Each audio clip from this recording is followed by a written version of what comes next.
So I'm going to give you 1 more minute. Right. If you get to 10, keep going.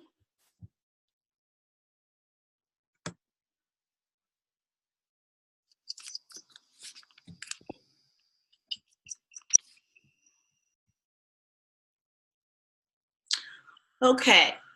Now, on the next 25 to 30, the next 10 to 15 slips of paper, I want you to write down 10 things that you're afraid of.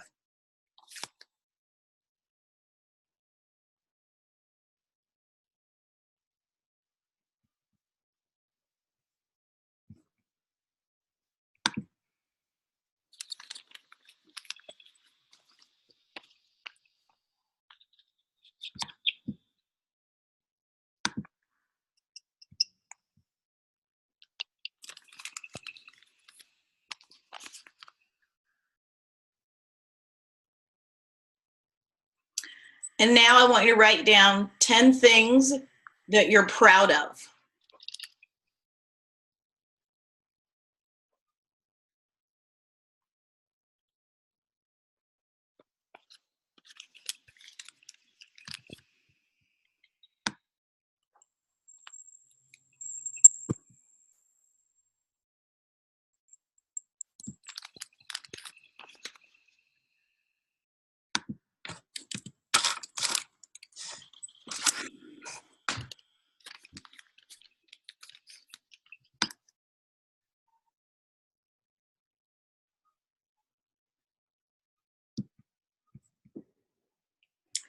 Hillary, can you remind me to show you about the editor settings and editing in Weebly before we get off?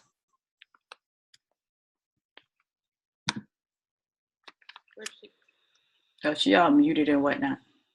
Yeah, she must be. Okay. Great. And now I'm going to add to this. I want you to write down 10 things that you love about your career. Ah, yeah.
Great.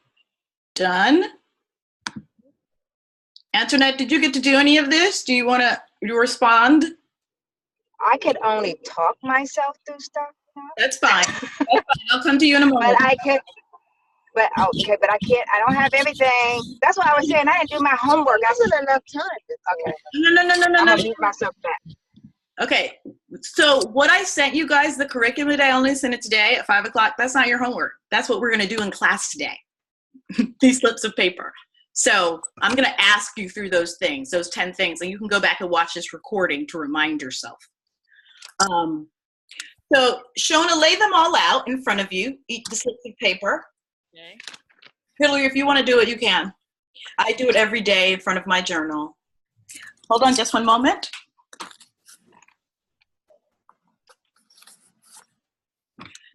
So I have a wishing bowl. I have two of them.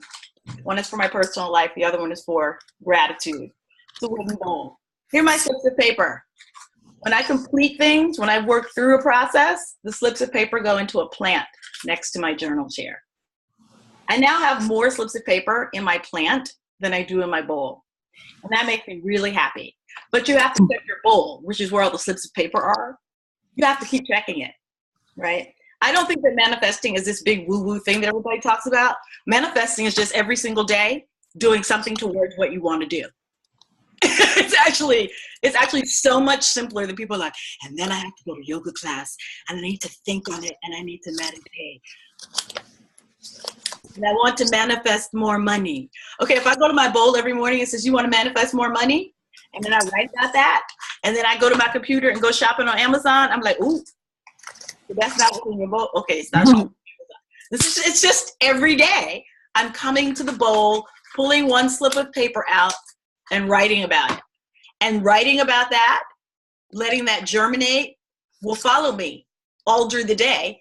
And unconsciously, I will start to take actions that will get me closer to that goal.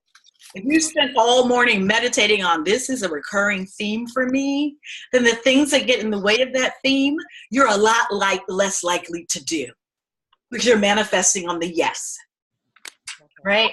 So the brain can't process no. I don't want a trifling man. I don't want to be poor. I don't want to be working in theater for $5 a week. Okay, your brain is like, well, your brain doesn't know how to put together a process to take that on.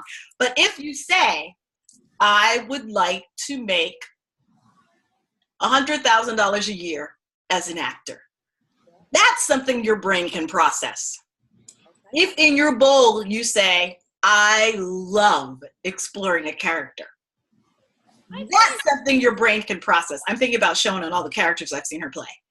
That's something you can process. That's something you can put in front of yourself and go, oh, great. I can figure out 10 ways to get to that today. So it's a really important thing when you're talking about establishing what you believe and what you want, to focus on what you want and not what you don't. Okay. Because if you focus on what you don't will keep showing up. I'm trying to tell you right now.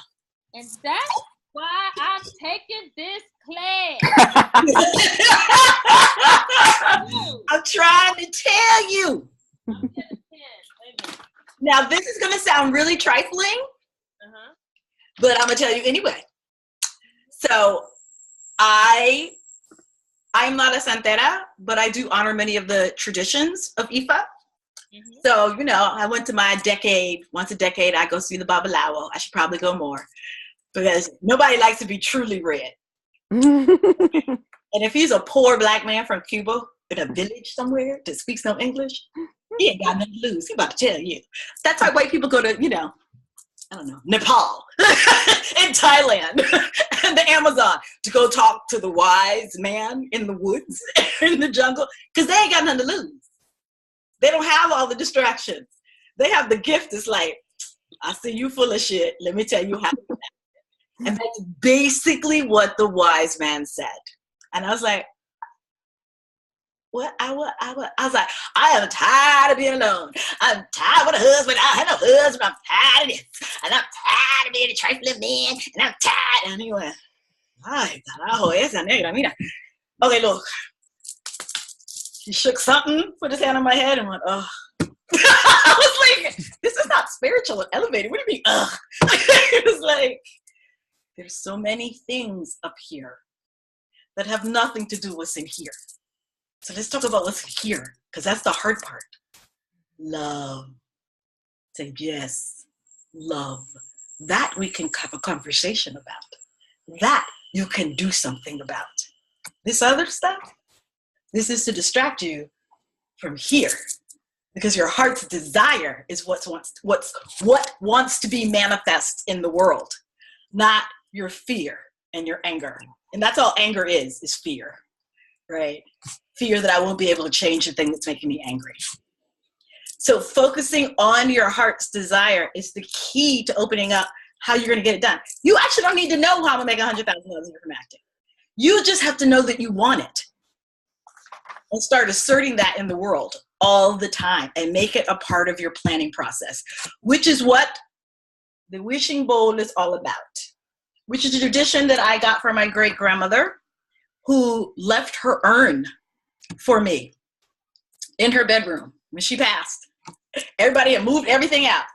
The little Japanese urn that was on her dresser for years and years. And I always got in trouble for going into the urn because I was like, it's pink powder in there and there's ribbon and dolls. And she's like, get out my stuff. And I said, okay. In the house, they had moved everything out. All of her furniture had been given to this nephew, that nephew. And a little urn was left in her bedroom on the floor all by itself in the dust, next to the dustpan. And I was like, so I go to the urn and I was like, let me see this with grandma. I was like, she ain't here, I'm gonna open it up. There was little slips of paper. And she said, girl, I see you. A slip of paper. That's all she said. I see you in my mess. Now, I don't know that she did that before she died. She probably just did it all the time because I was always going into her little urn, being like, what you got in here? And she talking about somebody. And what you got in here? And the first piece of paper I picked up, girl, I see you. I was like, That's fabulous. you. She sure did. I see. I was like, so I have her urn. It's sitting there on my dresser, if you can see, with her shoes. Right there. So every time I walk in the door, she'd be like, and her picture is right there. I see you. Put it down. What she used to say, you don't know what to do?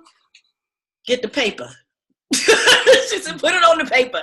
She said, a white man give you a piece of paper with some rules and stuff? Read the paper. You want something to happen? Put it on the paper. Put it in the urn. So this is what you're starting here. It's really important. Keep putting it together. Keep putting it together. Keep putting it together. And I will tell you, 5 years later, when you look at it, everything that you put in there will happen exactly as you said it. To the letter. Swear to God. I want to write a play about Good Bear Alley and the love that I saw in my family. I wrote and created the two people, and then two people came. Modesto was one of them, who were exactly like my relatives, and showed up and told the story. I was like, when I went back and looked at that slip of paper, I was like, I had no idea how this story was going to get told. I had no idea where I was going to find a bilingual actor who could play a Cuban man from 1922 who didn't speak English, who could speak period Spanish and English. And I was like, and then he walked through the door. He just like walked through the door. I was like, put it in the paper, write it down. You just have to know that this is the thing that you want and it will show up. I put in, I don't want to get out of bed for less than $10,000. I put that in 5 years ago. I have no idea how that happened. The first thing that happened after I wrote that was I did a TED Talk. They didn't pay me, but the TED Talk got me other jobs. And the first one that got me, $12,000. You come and talk for 2 days? Put it on the paper. Because this is your heart's desire. And that's where everything comes from, right? That's the kind of roles that you play really well. They come from your heart's desire. You know how you read a script, you're like, I got this. Shoot, I don't memorize theater auditions anymore.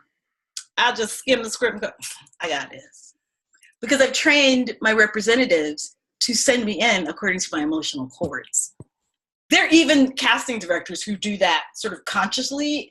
And then if they're not doing it consciously, my manager reminds them and she'll give an example of my chord. And she'll be like, you really need to see her for this one, right? That's what happens in the pitch room when somebody's really trying to talk you up and other people are going, no, no, no, no, no, no, no, no, no, no, no. How you look and how talented you are is not what ultimately gets you in there. The conversation that happens is around your emotional chords. Swear to God. Every time. What the casting director is pushing, because it is the casting director, the director, and the producers of the show, especially if it's prime time. If it's big time prime time, the producers of the show are involved in every single fucking step, right? And it is. I had an emotional chords page. Directors tell me all the time, they're like, yeah, I looked at it. I totally did. I looked at it. They were like, yeah, she totally has that goddess wise sage thing. She can totally act opposite him, right? And he said to me, I had to fight for you in the room. They're like, well, she doesn't really look that age. And I was like, they'd had Saida on the show, and their idea of that person was Saida, Right. not this little midget. I was like, with big boobs. That just wasn't their idea. They were like, oh, that weight and that gravitas. They were like, no. They're like, we just call Saida. And he was like, no, she just played the judge. Like, no, it needs to be somebody else. And they were like, she doesn't read. He said, look at this clip, the gravitas. Look at this clip. She memorized the lines super fast. I asked the casting director, he was like, you want somebody to come in and they can deliver that performance for you, opposite your lead, and get it out of them in 3 minutes? This is the one. Rock solid, no warns, no whistles. This is justice and righteousness. And the name of the episode was Justified. Right? That's not an accident. Like, that's all in my course. I was like, so you were on my emotional course page in the meeting with the producers pitching me? He was like, yeah. And they wanted a name that had mummified thing going on with her. They were like, she's too bubbly. I was like, nobody has ever described me as bubbly, right? Hillary is very frightening. She's very youthful. She's very sweet. She got a Kita haircut today. She got her poetic justice braid. So she ain't 1997, but she is definitely like, I could do Compton. I could do it. I could do Clark University. I could do it with my braids. She got a little baby face, but Hillary is really a 60-year-old Black woman that's gotten all of her Black sons through college. Yes. Graduated Phi Beta Kappa. Yeah. They open doors for women, and they're scared to displease their mama.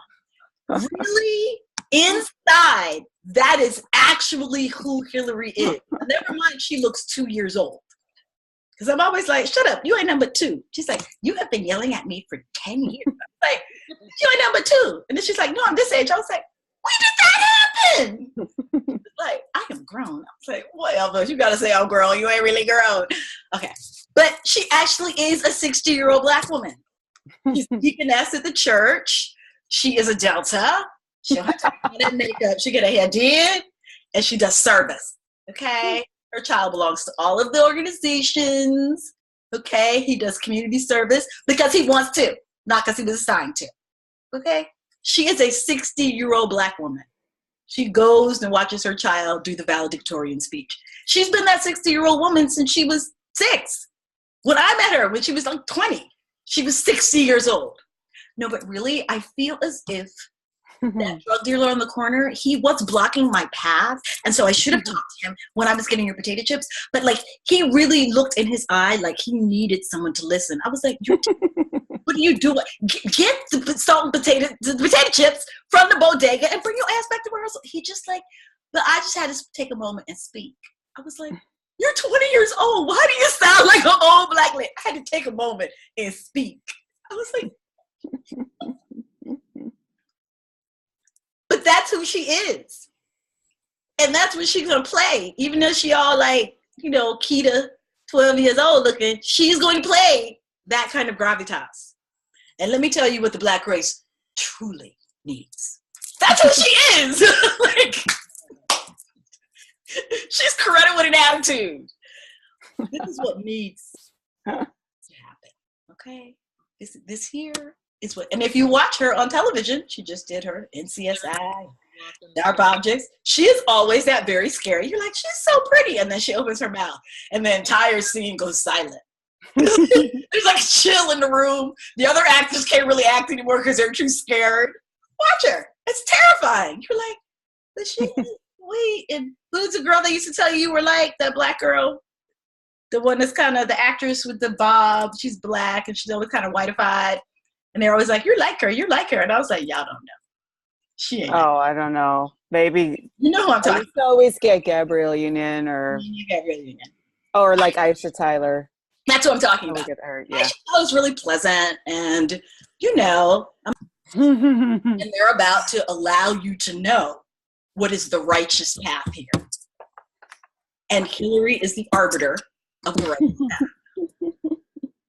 I come from 5 generations of women who have lived.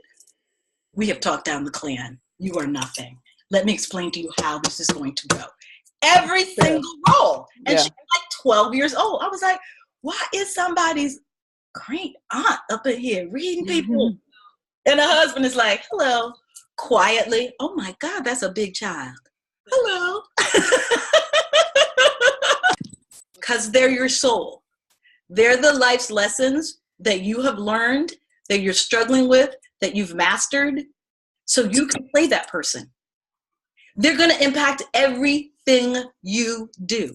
They're going to impact the kind of hairstyles you choose. They're going to impact the kind of glasses you choose to wear. They're going to impact what kind of photo shoot you're going to set up, which is what Angela and I worked on in our last class. She was like, well, I just need a photo shoot. I was like, you have a brand now. You have your team on with your emotional cords.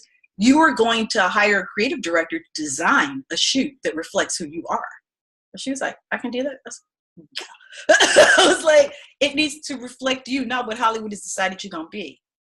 Because Angela Lewis played 12-year-olds all the time before she went to LA, which is why I was like, get the fuck out of here and go to LA immediately and set your brand and make them see you. And the first thing she booked, she a badass drug dealer. Nobody would have cast Angela like that in New York. No one. She was always a 15-year-old teenager in trouble. Like, no one. And she is a badass drug dealer, basically mogul business mind. It's like, sort of like, oh, I'm really cute, but has like everybody on payroll and is maneuvering very powerful men. Like, and she just did. But that's her gravitas, right? That's totally against physical type. And they clearly wanted somebody 40 to 50-ish. Doesn't matter, right? It doesn't matter. It doesn't matter. The psychologist, sort of bohemian goddess mother. Oh, my headshot shoots look like that. I'm always going to be bohemian goddess mother. I'm always basically going to play my therapist. It's who I played in like the last 3 things. Or Ella Baker, a community organizer. I was like, it's who I'm going to play. That's my energy. And I've been playing her since I was 12, right? And my therapist, who I love her, hashtag Black Lady Therapist, has a little double strand twist in her hair. When I first met her, she had a little afro. And she's like, and that's exactly who I am in Bull. I was like, she's a psychologist who fights for justice. Wait, give me the script. And literally, they actually do give you the script like right there. They're like, go read this. And none of the series regulars are off book because they just got the script. And they want to let it perfect. So the series regulars have cheat sheets written up behind them. It's real. Like, unfathomable. Which is why when I tell actors, why are you not taking this class? Oh, you're not ready to be, because you know what people stumbled over in all my on-camera classes last year? Memorization. But why can't I just work a beat? I was like, because that shit does not work on camera. You actually need to be off book by rote. But why? I was like, because House of Cards, they're going to give you the script on the set. Oh, yeah, when I get there. No. Once you've done hair and makeup and you've been called for the rehearsal, that's when you're going to get the script. And they're like, what? I was like, yeah. Nobody has time for you to plot out the beats. You better listen and respond. It's actually all you have. And it's actually the best performance. It's like your first take. It's actually the best performance. It's so fast. And all of TV has gotten extremely fast. Like, it just, you know, I mean, we worked Lou Caprice. It's totally psychological. And the writer was making changes on a little 25-day shoot because the writer was like, it's a psychological thing. And Isaiah Washington was like, what? He was like, you know what? I'm just going to live as him for the 20 days that we're here. Put me in a separate trailer, send the boy over, and we're just going to talk and ad-lib as him. And then the lines would come. Mm-hmm. But there was somebody basically with a piece of paper calling it off scene. Mm-hmm. Right? That's the style of the world in which we're working in. And school did not prepare us for that. And I'm telling you, the one things that you have, the couple of things you have is your emotional cords. If you click in to those recurring themes in that piece of paper and you relate, you get emotionally related to the ones that are hottest, and you start the scene and just listen and respond, all else will make itself known. It's how you survive, and it's how you give somebody a performance in 2 minutes or less. And the camera would like to see you hearing those words for the first time and reacting from your personal point of view. And it's antithetical to everything that we are trained to do. We are trained to shape moments. No. That's why dumb people have great careers in TV and film. Yes. If they don't think. If they could just do their little shtick that they do all the time and they have an interesting voice, because all they got to do is wait for you to talk to them and go, oh, yeah, that sucks, yeah. And they're answering as themselves. All they ever do is act from their one chord. That's it. They know it. They're not messing with it. Done.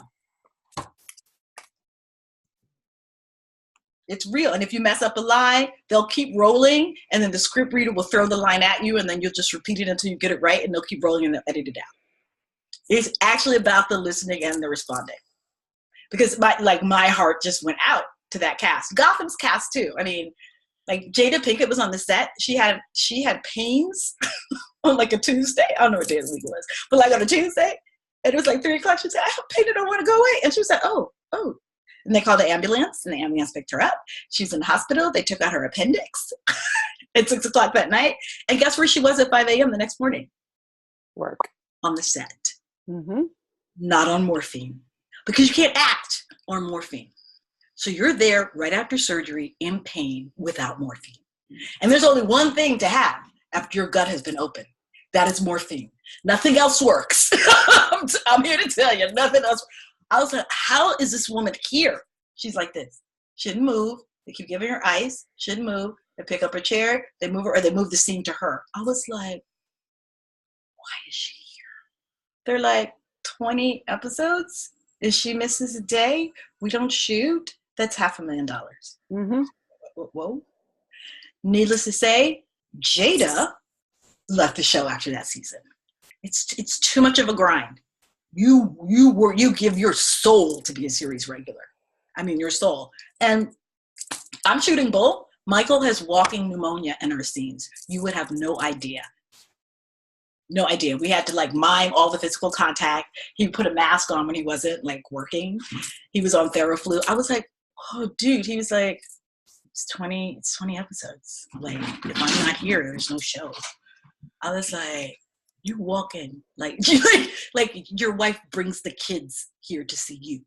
I was like, you gotta have some admiration, people. I can't feel sorry for nobody who has a TV show. I was like, you could feel sorry for somebody working at Citibank from 7 a.m. to 11 o'clock every night, couldn't you? You're like, I was like, right, you're making a lot of money. When do you have time to spend that?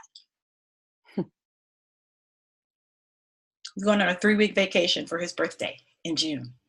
That's his time off. That's it. The whole year.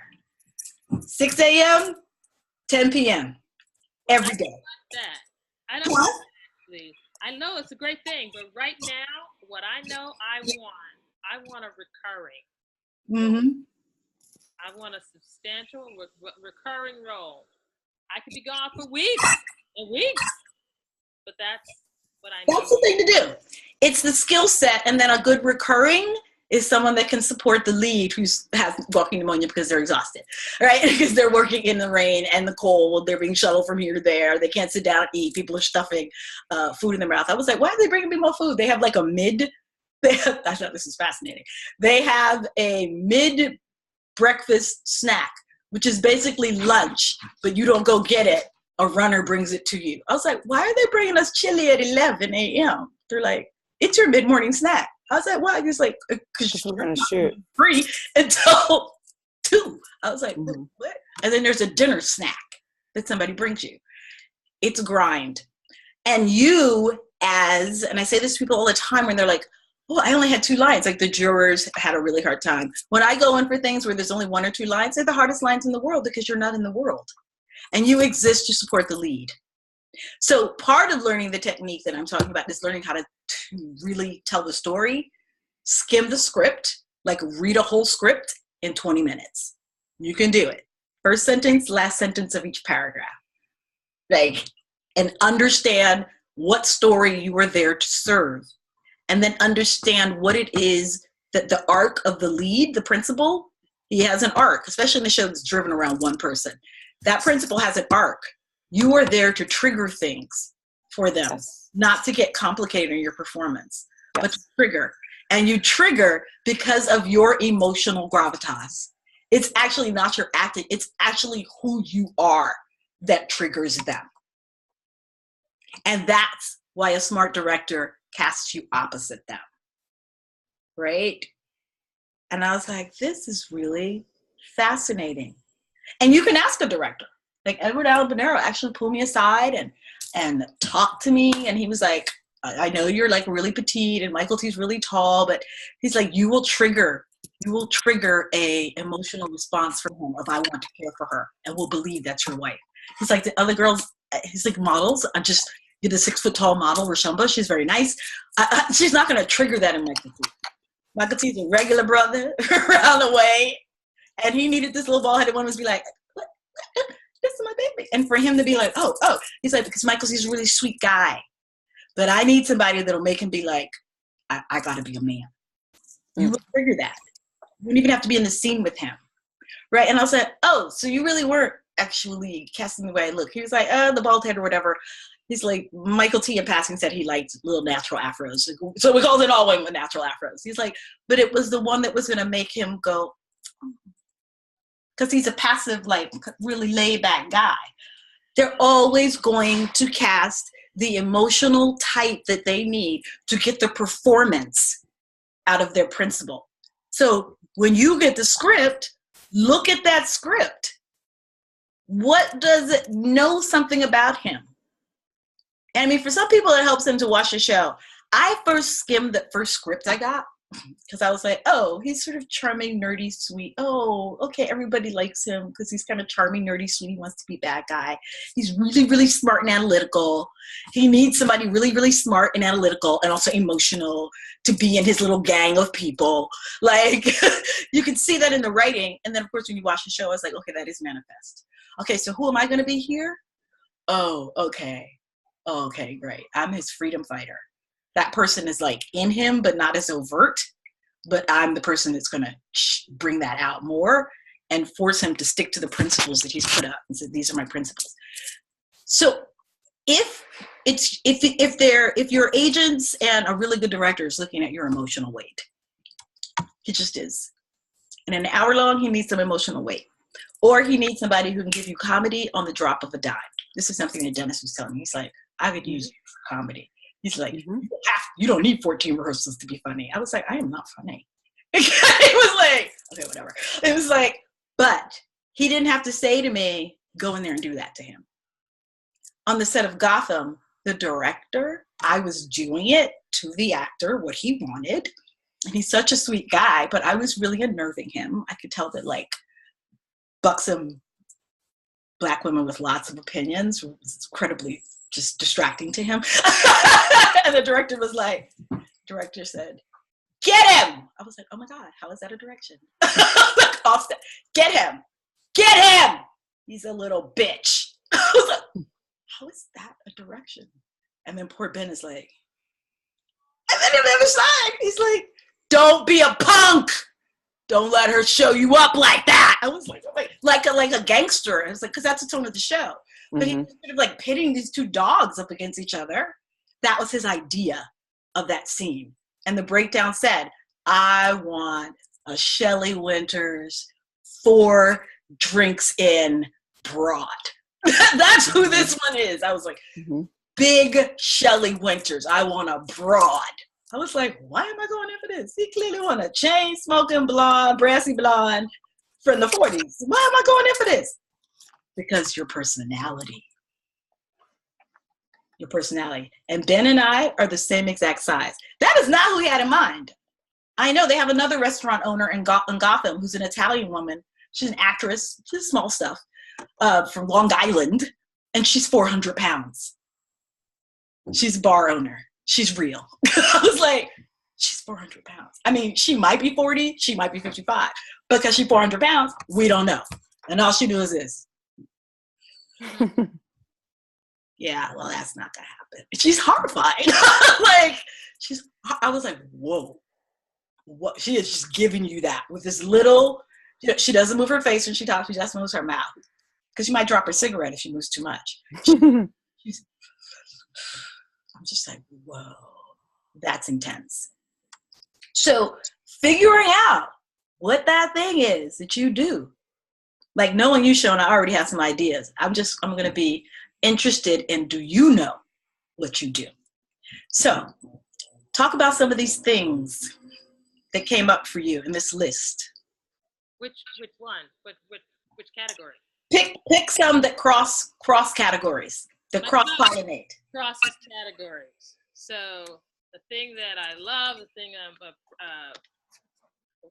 proud of, of my accomplishment, my child comes up huge. Mm-hmm. The things that I fear, that's the things that are hard to talk about. Those are the ones that even speaking them is hard. Like not publishing my work.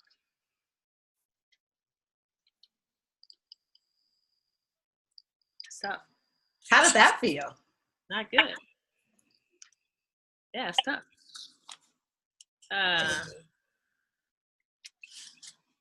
It happens every time. You know, it doesn't happen in theater, and so I guess that's why I always book those gigs.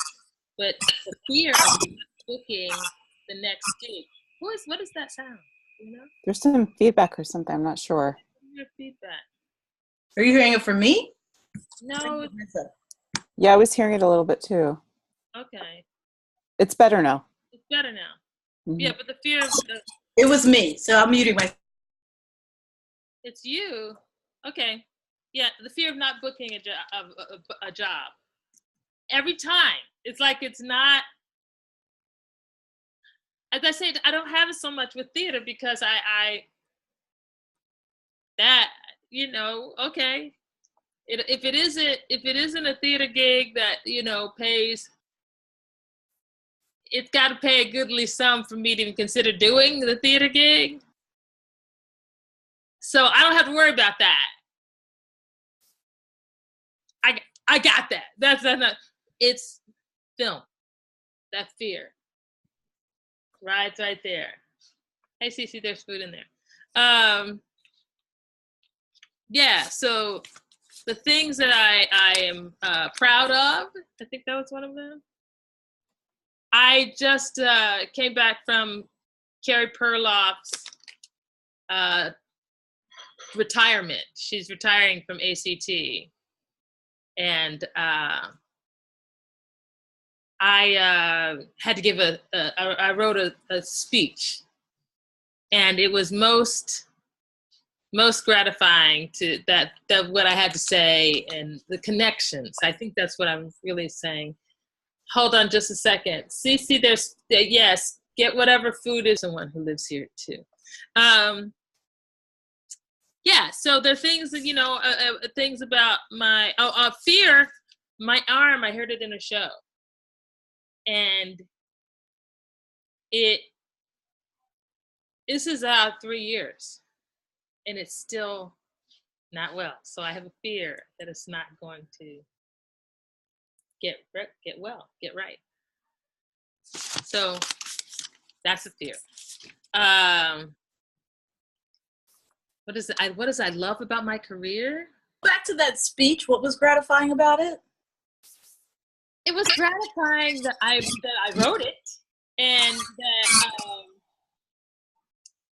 it said what I wanted to say. It wasn't one of those things where I wish I had said, no, I actually said it. Mm-hmm. And it was well received. So it was funny, it was heartfelt, it was, honest. And so it was great. I love that. Go on. I love the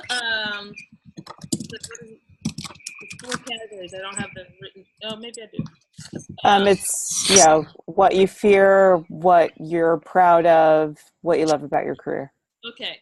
What I'm proud of, I'm grown. I'm very proud of that. What does that mean? It means that I don't.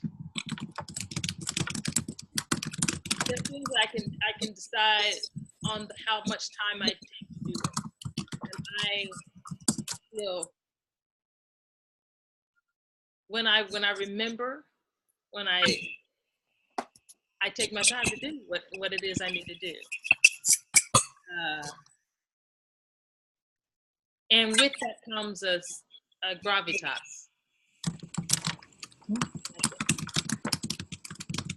I'm proud of places I've traveled. I'm proud of my job. I like it. It's a lot of work. People are paying in the butt a lot of times. It's constant, but I do like it. Things I love.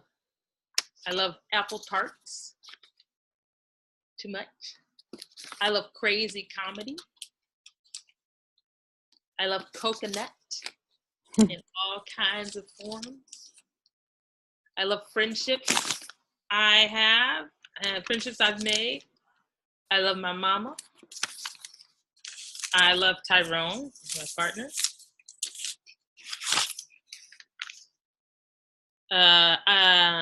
And the things in my career that I'm proud of the respect I have from friends that I've worked with.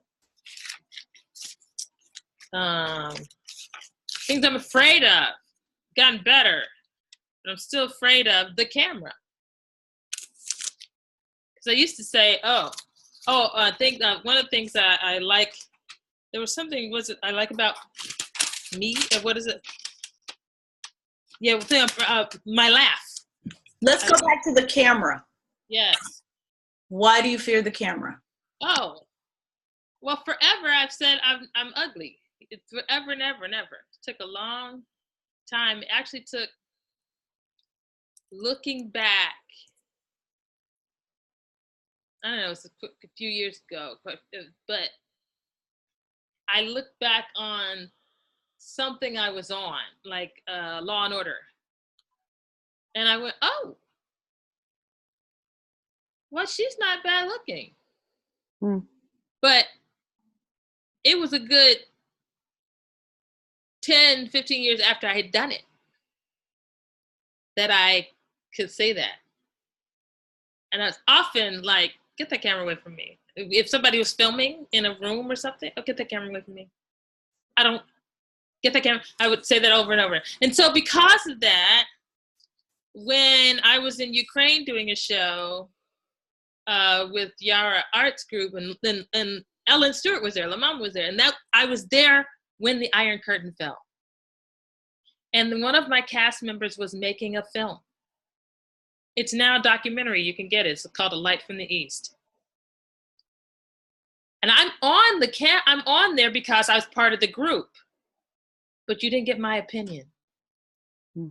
Because I was constantly saying, get that camera away from me. And this is, I'm the only Black person in the cast. You could have had my opinion. I wonder what I would have said in 1991. But I missed that opportunity because I was afraid of the camera. That's what I mean.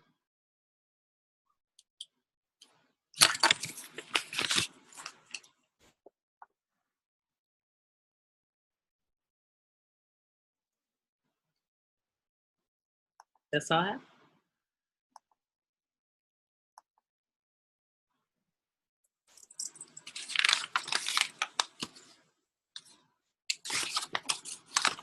Yeah. So there are a couple others, but there's things like I'm proud of the characters I played. I can't hear you.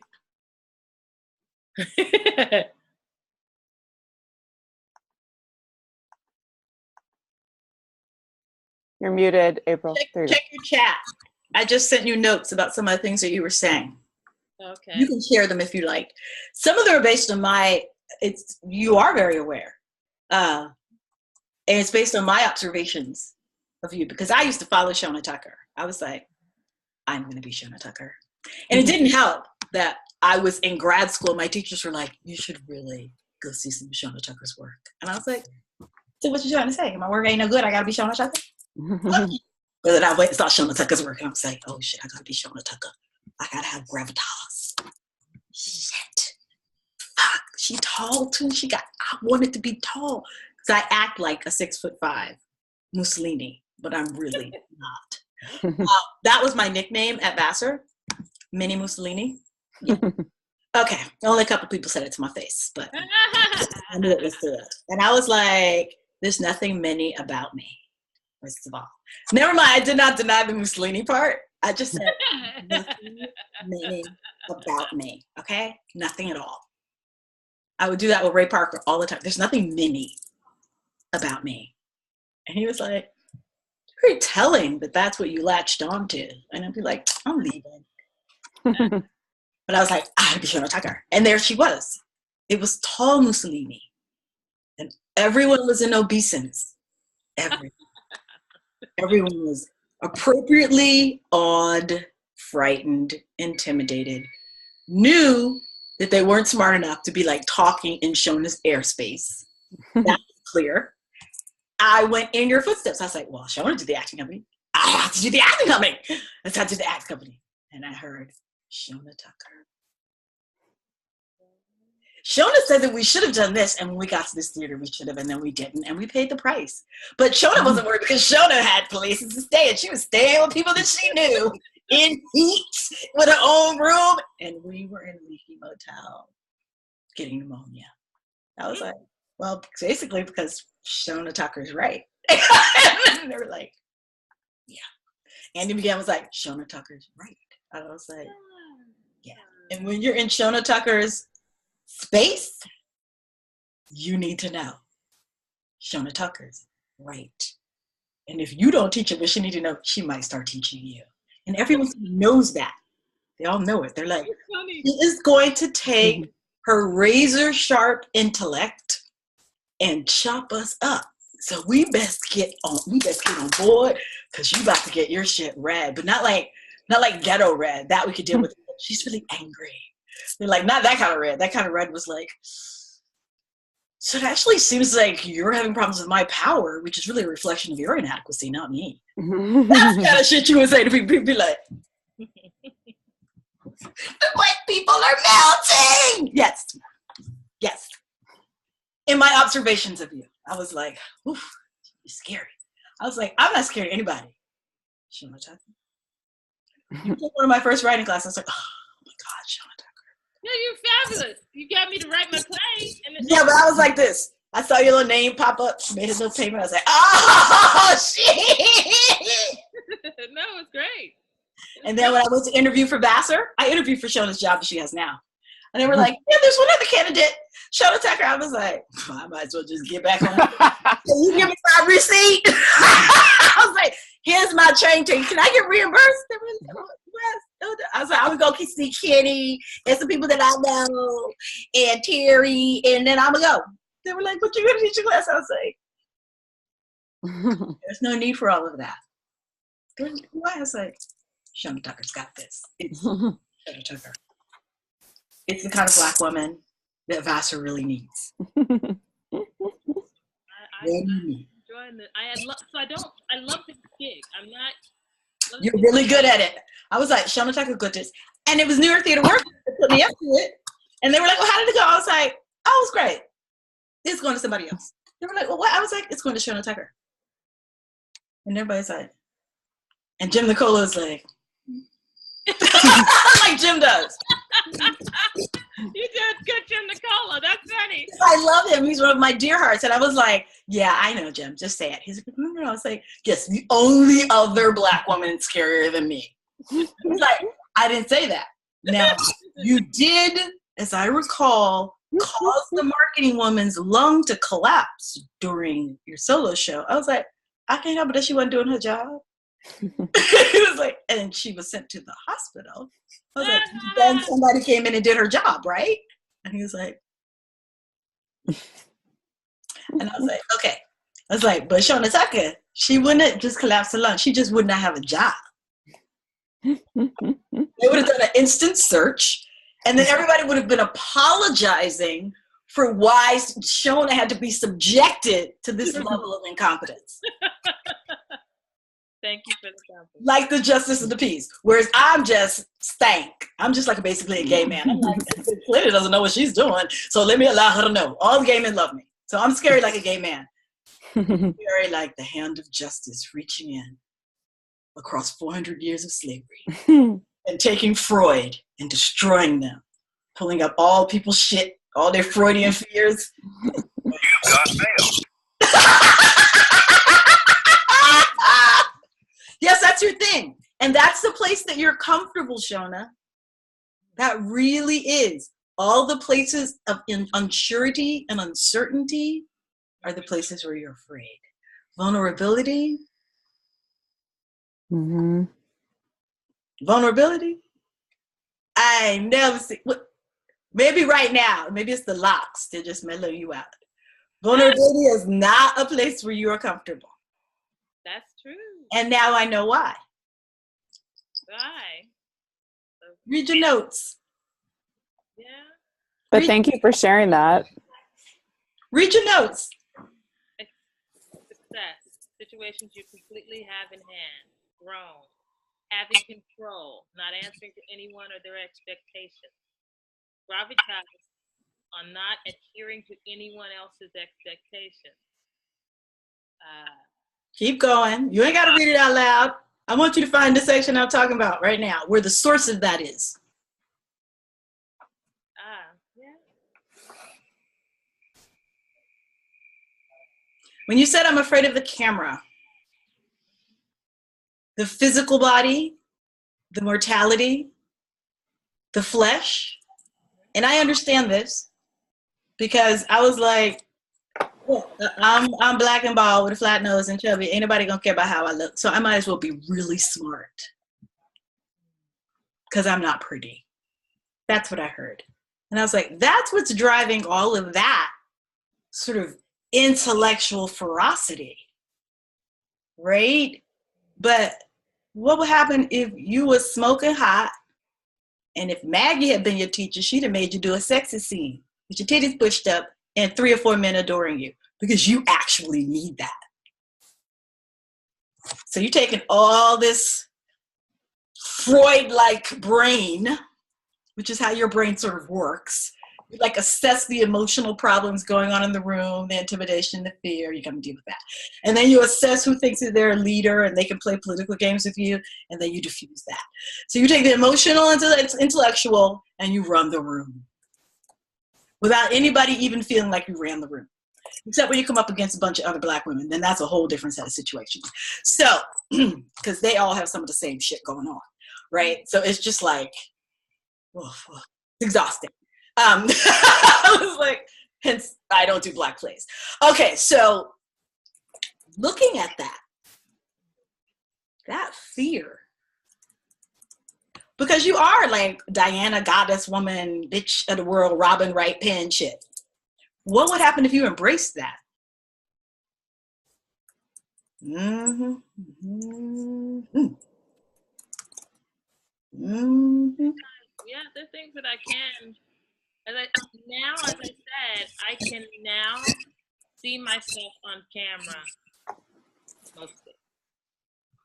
And on camera, which is different from theater, because the theater, you have all the technical, and this is the great thing about theater, you're actually very talented. If somebody is not really talented, if they're technically proficient, like all the Juilliard kids, they can still look talented on stage, right? You are extremely technically proficient. The language standard, the voice, the placement, you know, the architecture of the character, the analysis of the scene. We all have a sense that you know where the scene is going. We know who's going to win. We know who's going to be transformed. And you will just observe and then allow it to flow. But you're not missing a beat. And so sorry if you do, but I won't be. That's all in your performance. I'm so sorry if you missed your moment there. But as I was saying, it's time for me to sculpt my moment. And I'm pausing now. And I saw you pause once on stage and the person was getting ready to jump. And you were like, I was like, oh! You totally, it was very subtle. It's not something that somebody who wasn't an actor would know.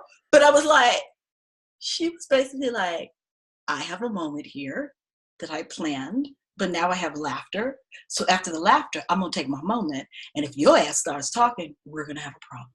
It was just at Harker Stage. I will never forget it. It was because it happened. Yes. It happened just this Saturday.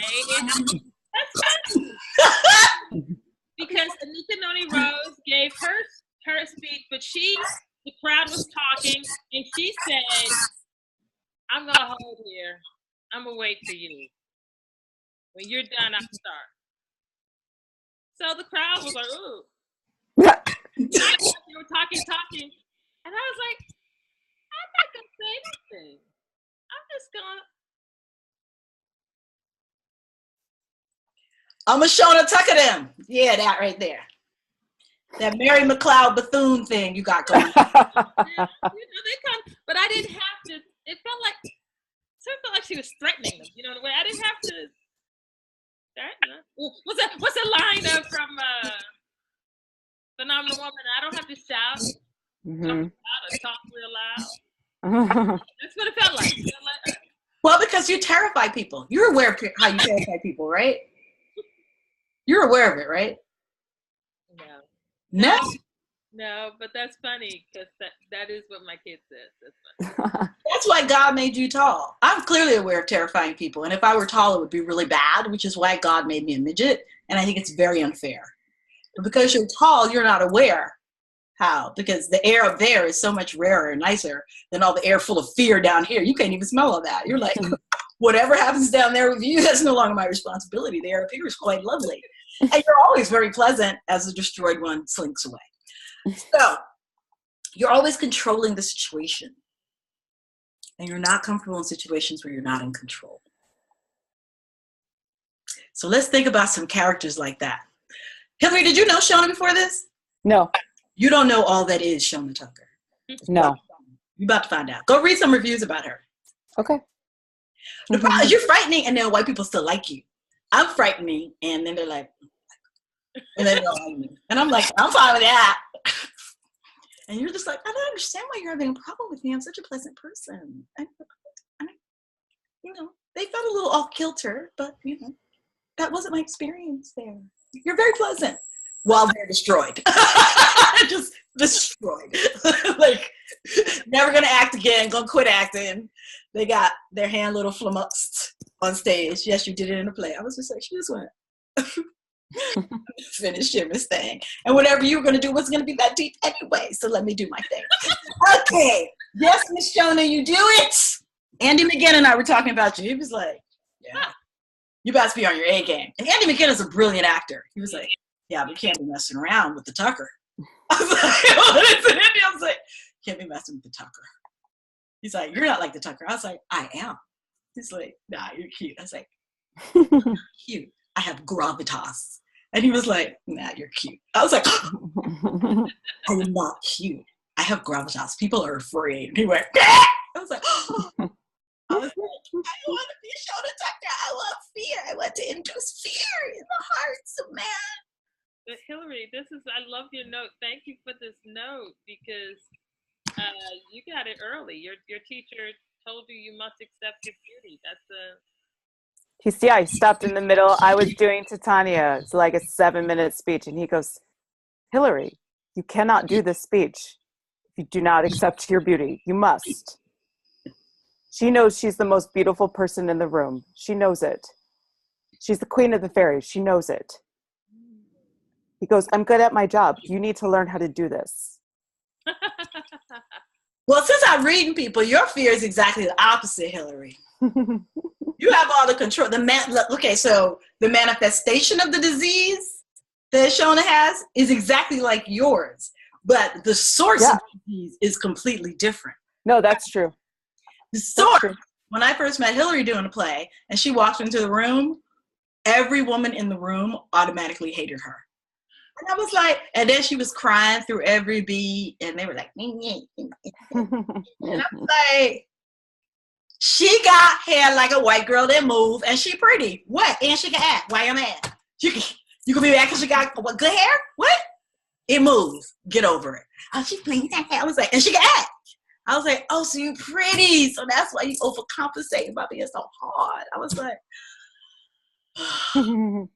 so it's the prettiest woman in the room. And it's her. I am not pretty. Okay. Don't talk to me like I'm pretty. I am Hillary Ward. I was like, tell your ass to California and be pretty. I'm going to do theater. I'm going to do art. And I was like, you're going to roll around in the dust in Harlem in a Harlem Obviously, I got over it. in the dark? Oh, you fought me. And then I met her soon-to-be husband, who was like, I will pay for everything. I will pay for school. I will pay for diamond earrings. I will buy you a house and take you away from it all. And you were like, oh, he gets on my nerves. I was like, bitch! He's like a fucking fireman, okay? He's like 6'5". He's coming to take you out of a burning building and give you babies and buy you house in the suburbs. And you were like, I want to do art. I want to do deep art. I was like, you ain't got to be deep. We're rolling around in Harlem in the dust for no money a week. Get your ass to California and let that white man take care of you. I wanted approval from the wrong people. Oh my God. You wanted to be like deep. And you still running off to do theater. Last time I talked to you, you were going off to do a play. I was going to punch you in your face. Mm-mm. I went to OPC for a week. No, you were like, I need to go. I need to play this role. And then I need to play that role. I was like, the only role you need to play is on TV for $1,000 a minute. That's TV is not real acting. Theater is acting. I was like, bitch. And I was like, oh, this is about her being deep because she's pretty. If God gave me hair that moves in the wind like that, I would say, fuck all y'all. Fuck y'all. I'm going to LA. I'm be rich. You don't think I'm an artist? Fuck you, bitch. From my yacht in Santorini. Think of me as not artistic. Gaston and a scantily clad bronze god comes and delivers some food. God gives the wrong things to the wrong people. Okay? Because I would not have a problem. My mama got hair like yours too. She got a little pretty little feet. She got light skin. Her features so soft and balanced. Let hair grow hair like a chia pet. Be moving and moving. And she's like, no, I'm just going to go to the church. I was like, bitch! I didn't say bitch. But I was remember being 10, being like, mommy, if I look like you, no one would tell me anything. I would run things. And she's going, how did I make this child? I was like, and I told my mother, she said, you used to be like, pretty girls. I said, you were like, mommy, you're such a pretty girl. You didn't even know it. God, pretty girl. If women in the church would talk shit about her, I would be that girl in the playground. I'd be like, so because my mom has a lot of good hair, you're hating? They were like, you cannot talk to sister so-and-so like that. I was like, she was being stank, mom. She's being a hoe because you're a pretty girl. And my mother is a pretty girl. She's very appropriate like Hillary. She doesn't curse. She doesn't speak out of turn. She knows how to talk to white people. And I would be like, I'm going to do this. And she would be like, and the white people would be, I remember going to the doctor. And I was like, is he going to be touching me in places that I did not talk to him about touching me? Because I'm not really into that. And the doctor looked at my mother like, she's going through some things now. If we could just have a moment. I was like, why are you calming him down? And she was like, because you're a terrifying child. I was like, okay, all right, Mom, whatever. But you're the daughter that my mother wanted, and she got me instead. She's very happy she had you, I am sure. No, you'll see. It's great watching imitations of her when I'm talking, and she's like this. April. Because Hillary, you do it too. You're like, you're in a class and I'm cussing somebody out. Hillary's like, okay, what she's actually saying. I was like, don't be trying to clean it up for this motherfucker who ain't done their work. I'm happy to take your money and you like give it to me. You might want to do some work. And then Hillary's like, so wait, now I gotta find out. Antoinette, are you still here? mm-hmm. She in the damn car. Yes, I'm still here. I'm driving home. Okay, What? I want to hear some of your things. Well, I was just listening to some of you guys' things that I love about, things I'm supposed to say I love. Mm-hmm. Okay. I love that I'm driving and talking to you guys. Which makes you very uncomfortable, by the way. I know. I got, but you're going to the Bluetooth. I love my daughter. I love my grandson.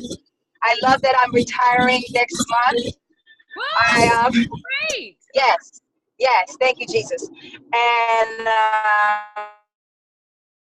and I heard her say coconut. And I remember, oh my God, I do love coconut so much. Yes. Uh-oh. Okay. And what's the other question? Well, the other question, April. What's the career question? Are you still there, Antoinette? Uh-oh. Yeah, it sounds Okay, like she so froze. here's my thing with people driving while they're taking my class. I Yeah. ask them to We're pull both Capricorns, you know, me and April, and I guess at 61 years old now, I love that I just say anything to anybody and don't care much. And I love that I can speak my mind. I love, it's hard, I'm driving, it's hard. I know. Huh? Antoinette, can you pull over? I'm almost home. Yeah, well, I had a class with a student who was talking on the phone, and it was not safe. So, Well, I'm driving, I'm not really looking at you. I just have the camera here, but I'm looking at the road.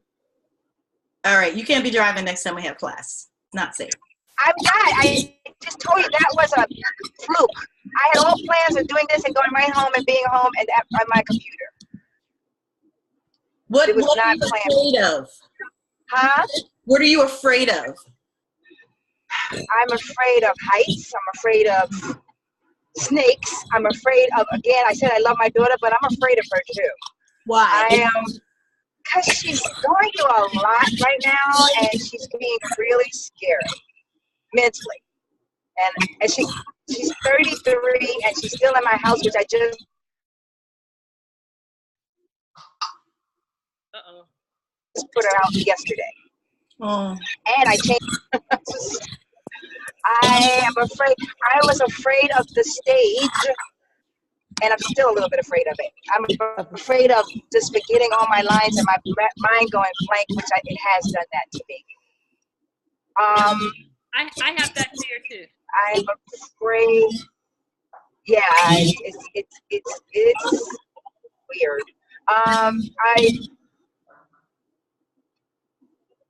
What else would I be afraid of? I don't know. I think I'm afraid of sometimes not being liked. Sometimes. But then I told you sometimes now I'm at a point where I don't care if I'm not being liked. I don't know. I'm in between.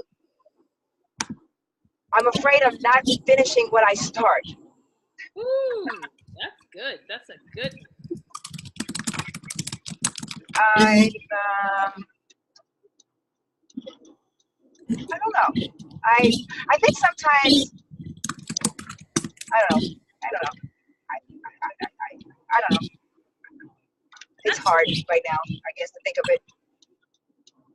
Yeah, I also and then you say what? Huh?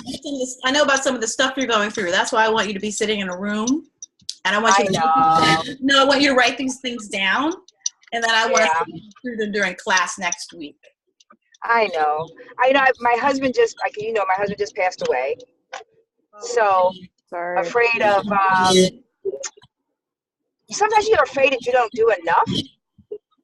Did I do enough? I don't know. So, or what his family might think that I didn't do enough. Afraid of getting Alzheimer's like he had, which is in my family, but that was in his. And the weird thing is that he always said that, both my parents passed away in their 60s, early 60s, and his father's still alive at 96, and his mother had cancer and died in the 70s. So when he passed away, I was like sitting around going, this is really weird. This wasn't supposed to be happening. I was the one, he kept saying that I was the one that was going to be alive. But I don't know, I guess I'm afraid of that. I have to hit that age of 63 and pass it, then maybe I'll feel better. I don't know. All right. Okay, so what am I proud of? Can I move on from my afraid? Proud of. I'm proud that I have gotten on stage and completed and done it and not forgotten my lines. Proud of completing, being on a job for 37 years. Proud that I was a business agent. Proud that I am also proud of things that my daughter has done. even though she didn't think I am. I am proud of getting as far in acting as probably I have gotten without doing as much as I probably should be doing to do it. But in a smaller thing, because I'm in DC, I'm not in New York.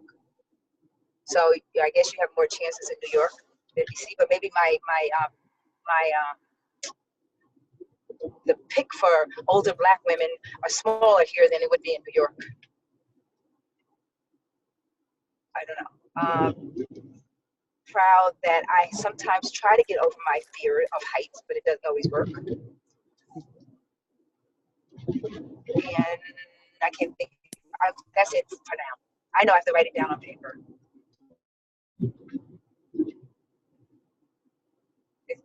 You disappeared. I can't hear you. Oh, no, April, you're A couple of things that just stood out for me, Antoinette, is that fear of forgetting your lines and fear of heights are both metaphors for something else.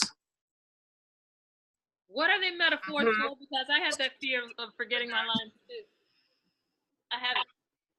Well, I don't know about you. Like, Antoinette, it's about getting everything right according to the standard in your head.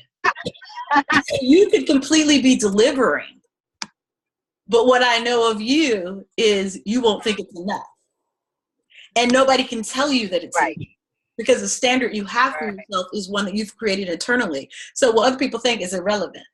The only important opinion is your own. Right. And it's incredibly unforgiving. So The that important why? it's unforgiving, that opinion, so that you don't get to applaud yourself fully when you're getting it right. And it may come from fear of heights, actually fear of truly being successful or acknowledging success. That's my 2 cents. I'm going to send you these notes and I want you to think about it. And we're going to go through your. I know. I'm never feeling good enough. Oh, yes. Yeah, I guess that's where that fear comes from. Yeah. Yeah, we need to get rid of that. We need to get rid of that. Because you do more in one day than most people do in like a week. And it is my personal dharma. No, not dharma. One of my personal life missions to get Black women over the super Black woman thing. It's tiresome. It's old. Yeah, it is tiresome. Let me tell you, it is really tiresome. Exhausting. And I'm going to tell you what Dr. O says. Of course you can do it yourself. Of course you can get all the degrees. Of course you can pay your own your mortgage. Of course you can take care of your mama, you, your child. But why shouldn't someone want to take care of you for you? Right. I'm like, that don't happen. Does it not happen, or do you prevent it from happening by just doing it yourself and powering through? At which point I say, yeah, I think I prevent it. I have my mama. We have a thing that we have to dismantle for ourselves. April, I'm gonna have. Go. We're done. I love y'all. We done. I will load this recording and send you notes. You can start on next week's homework. If you want to touch up this week's homework and make notes, you can do that. I would keep adding to your jar throughout the week. Anything that comes up that you feel like, I'm not clear on that, but that keeps coming up for me. And then you'll start our homework for next week, which is at the end of this class. See at the bottom.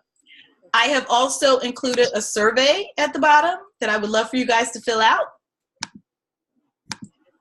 so that I get an idea of what we're covering in each segment and make sure I'm going where you guys need us to go. Does that make sense? Gracias. Yes. Upwards and onwards. I will see you next week. All right. You want to talk April? Yes.